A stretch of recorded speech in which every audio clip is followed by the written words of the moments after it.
and I am so much healthier. I'm still a little bit sick. I'm coughing a little bit and I'm sneezing all the time, but I'm hoping, I think there's hair in my mouth. Anyway, I'm hoping it's just seasonal allergies, which I think it is, but my mom thinks I'm still sick.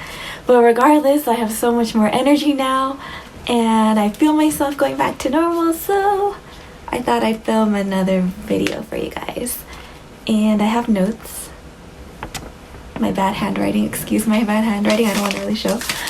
But today I'm filming the long-awaited pros of working in the K-pop industry, and I've been really excited to share this part because as much as in my cons I made it seem like there's just so many cons and it's really hard.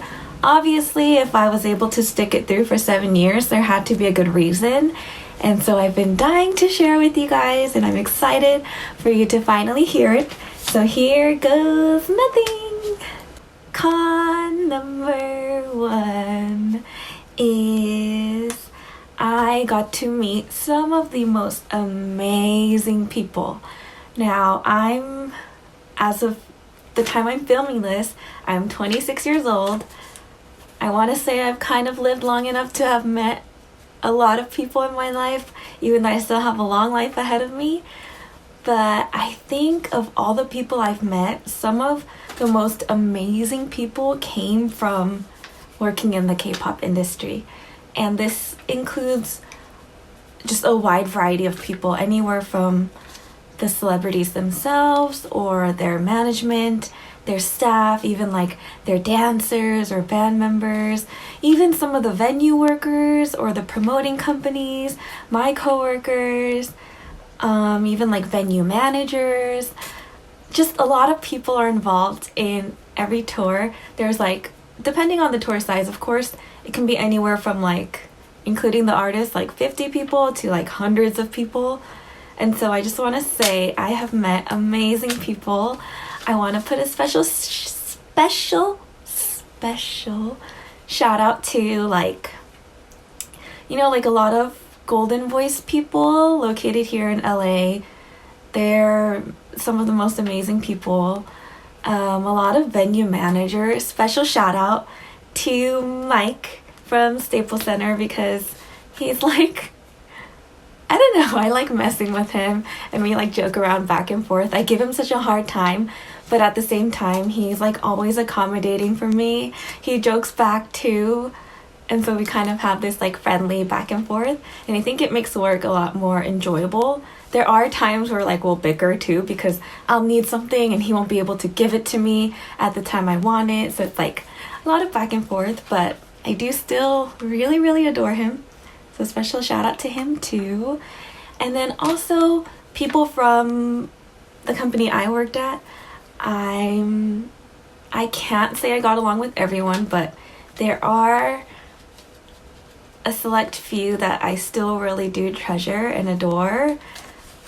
Actually, like there's even one person who we clashed so much, and there reached a point where we got into like this huge argument, and then people thought we would never be able to work together ever again, and they thought like we couldn't go anywhere near each other. They tried to separate us to like make sure everything would kind of settle down. But then like fast forward a couple years, and that person was the one person I really relied on. I think that one big crisis, if I say, ended up being a blessing because our relationship got stronger. And so like all these tours that I'm going on, I'd always like stay with this one person, and you know who you are if you're watching this. Kind of awkward, but hi. But yeah, that person is younger than me, but that person also kind of took care of me, which I thought was interesting. And then obviously I kind of thought of this person as like my child or a younger sibling, so then I would try to take care of this person, and so ended up becoming very close. And then even like Korean management companies, there are just so many people I genuinely love and treasure that I met on this tour. and then also the artists themselves. I have to say I didn't have the best experience with all the artists I worked with, but there are people who hold a special soft spot in my heart, and I wonder if I want to share one experience.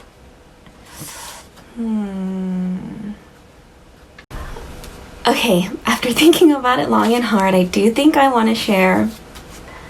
So I don't know if you're watching this and you've been following my Instagram for a while, then you know that I'm very close to EXO, and I want to preface it by saying that not everybody had good experiences with them, but I'm sure no one had only good experiences with me too. We're all human, we have bad days and good days.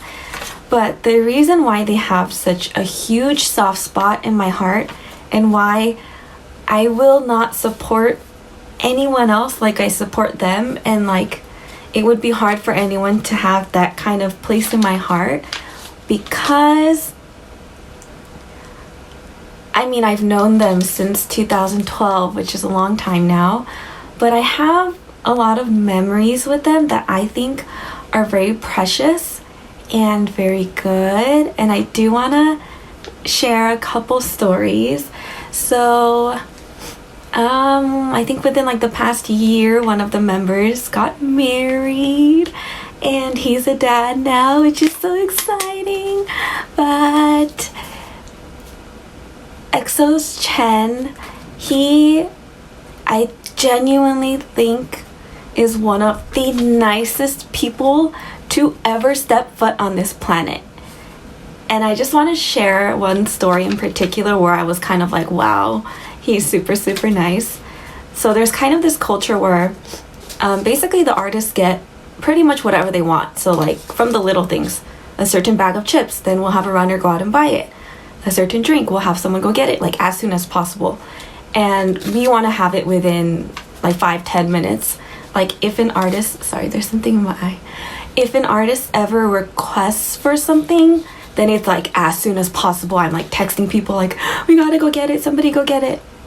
But I remember EXO during their Growl era, which I think was the peak of their career, and if anything, all the attention was on them. Everybody was getting them what they wanted. It was if they ever asked for anything, get it for them. You want to make them feel comfortable and happy while they're here, so do what you can. So I remember we were leaving our dressing room area, and then they were going up to rehearsals, and then I want to say it was a dress rehearsal. We were walking and we were waiting backstage. There was another group rehearsing before them, so they were just kind of waiting, putting on their mics and stuff. And then I remember Chen Oppa was he came up to me and he's like, hey Joyce, can you find out, obviously in Korean, he's like, Joyce, can you find out if there's more Red Bull? Because he wanted to drink Red Bull before the rehearsal.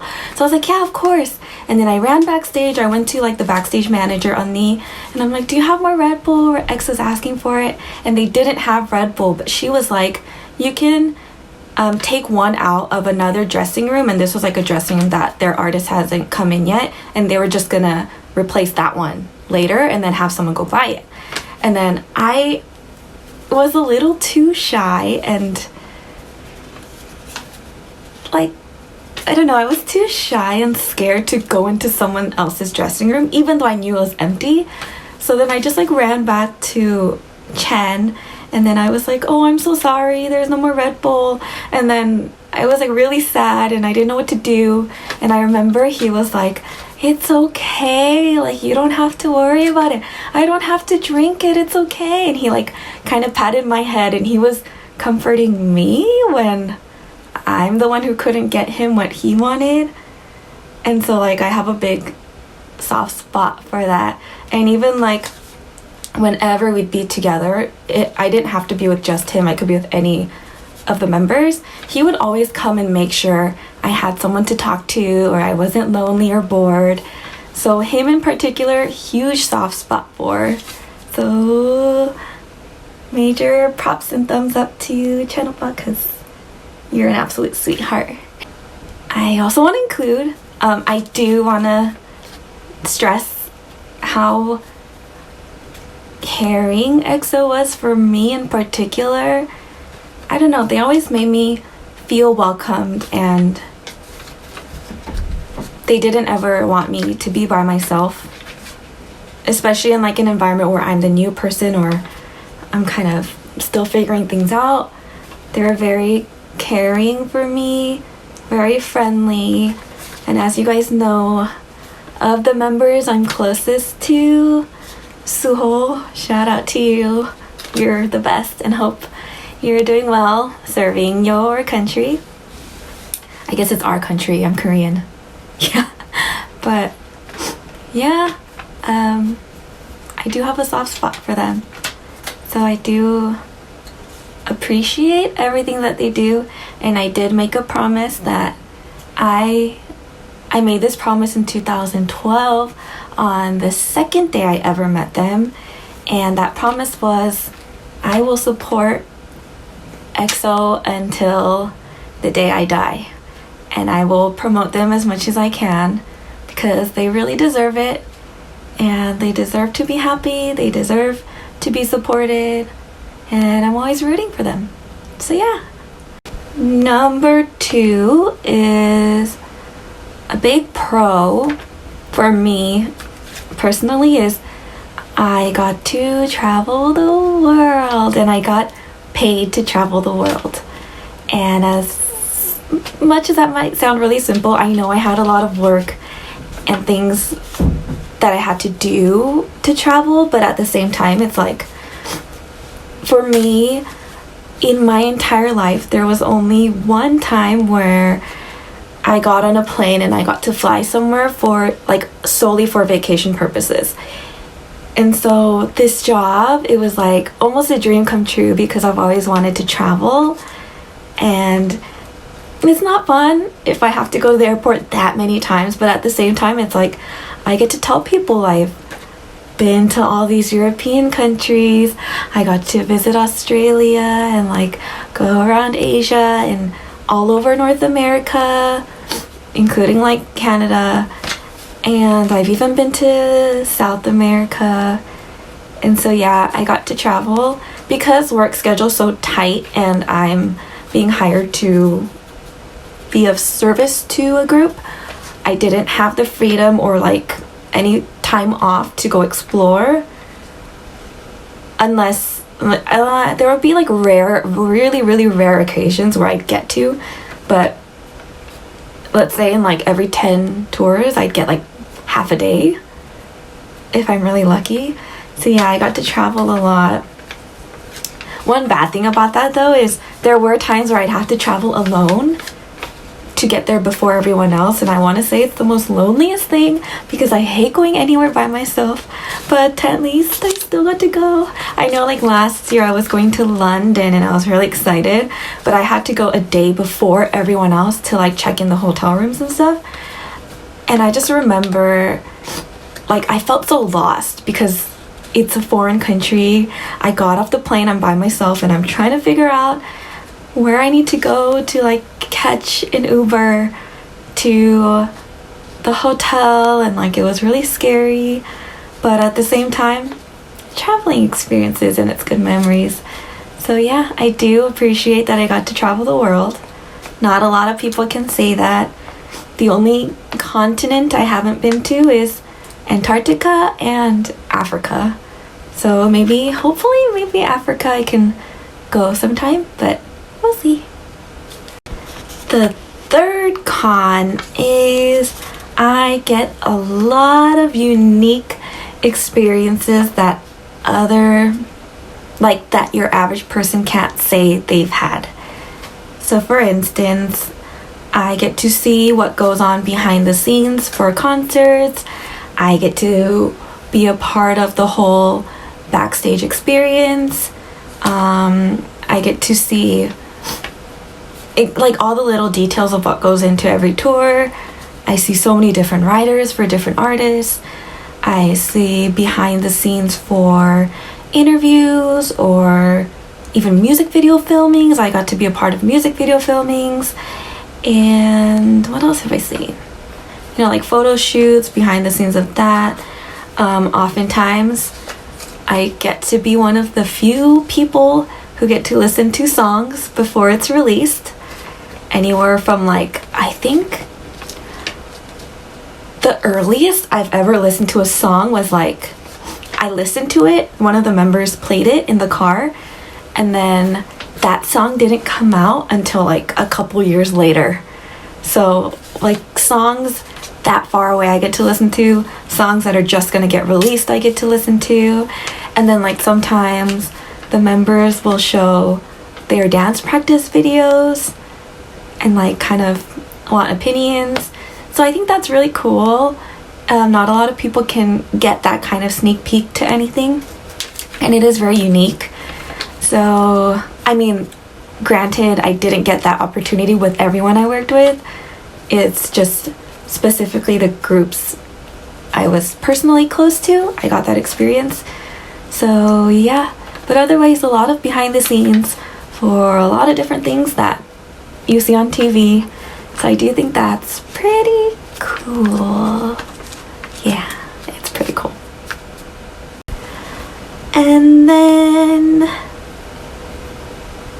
another con is a lot of people asked, I mean not con, another pro is so a lot of people asked, if you had such a hard time doing all those events and concerts and crazy schedules, why did you keep doing it?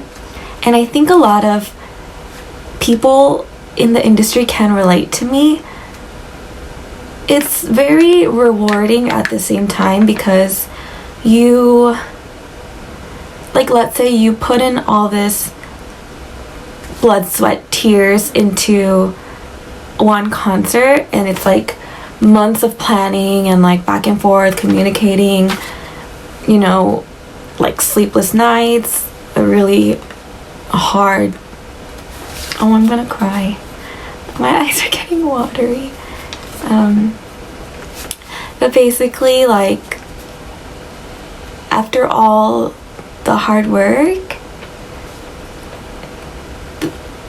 I can't really describe the feeling of watching the concert happen. So once the artists are on stage and the show starts, I will kind of, for a minute or two, I'd go where the standing area is, or I'd kind of watch the stage from the side. My eyes are really watering. But it's you watch them perform and you get this warm feeling inside of wow, I was a part of this concert. I was one of the people who made this happen, and all the hard work didn't go to waste. And so a lot of the times when I'm during concert time, I do make sure to go out at least once to look at the audience, and I see just how much they're cheering, how excited they are, and how happy they are. And that's honestly what really makes it worth it.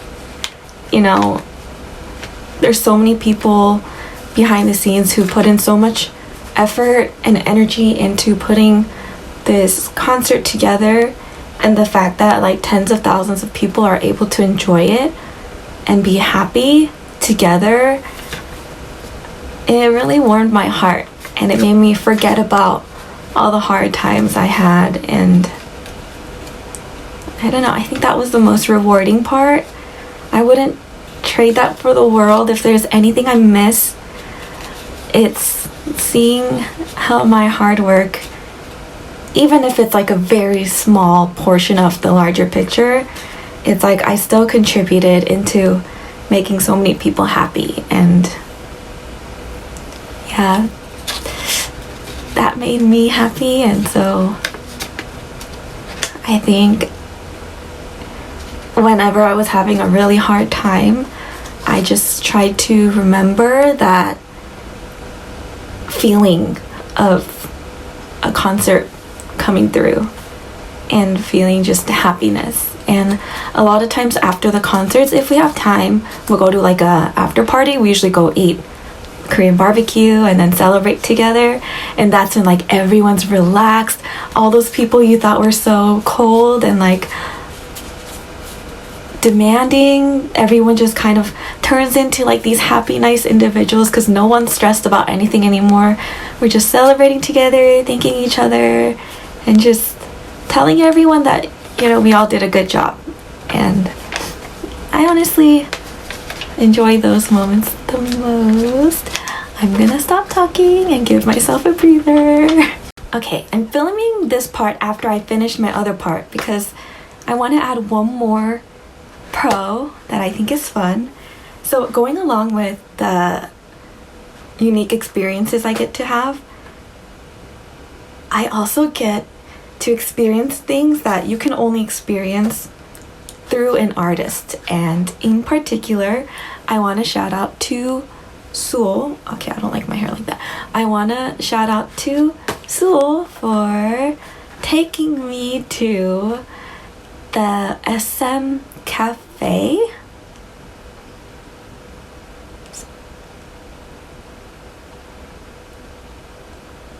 I don't remember what it's called, but it's like a really well-known cafe in SM, and there's like a pink room where you can only go in if, I don't know if you can go in as a, like if you make reservations or if you have to go through an artist. Actually, I'm not sure how it really works, but I did get to go in very, very easily because last October I had dinner with Suol, and we went in that room with Yongmin oppa and an 언니 of mine, Tiffany 언니. I took her with me because I didn't want to go by myself. But yeah, we were with Suol oppa and Yongmin oppa and Tiffany 언니 and me, and we all got to sit in that pink room. We kind of ordered way too much food for 4 people, and I only took a picture after the event because, you know, I wanted to respect his privacy. So I will insert a picture here, and in that picture you can probably see like half-eaten food and stuff. You can also see that we had a hard time finishing all the food, but yeah, it's a really cool experience I got to have, so thank you. But yeah, another pro is cool experiences. Okay, that's it. Now another pro is, okay, this is gonna be my last pro, and this is also, I figured, would be my next video. I don't know if this is gonna be 1 or 2 parts. Kind of feel like this is a little shorter than the cons, but I do have another video I want to film, and I think you guys will enjoy it. Yeah, so I'm gonna talk about it briefly. My last pro that I can think of right now. If I think of more, maybe I'll make like a collective video of like adding on to these videos. But another pro is signed albums. So for, okay, the 2 that I just showed, it might stir a reaction, but these are my 2 most treasured albums, and I kind of figured for my next video I can go into details about the different signed albums I've received, and then kind of share a little background stories of how I received them and what memories they come with. But yeah, I think you guys will know why they're my 2 treasured ones, because you cannot get these ever again. Unless you already own one, there is no chance for you to get these anymore. So yeah, that's how I'll end this video. Hope you guys enjoyed it. Stay tuned for my next video. I think it'll be a bit more fun, and I'm gonna be more specific about my stories, share some names and maybe even pictures. And yeah, that's it. Like and subscribe. That still feels really weird to say, but yeah, you know what? Do what you want to do. And Merry Christmas and Happy Holidays. Happy or sad. You know what? Happy 2020, because if anything, as much as it was a hard year, we all went through it and we all survived, so just proved we're all strong people. And yeah, bye.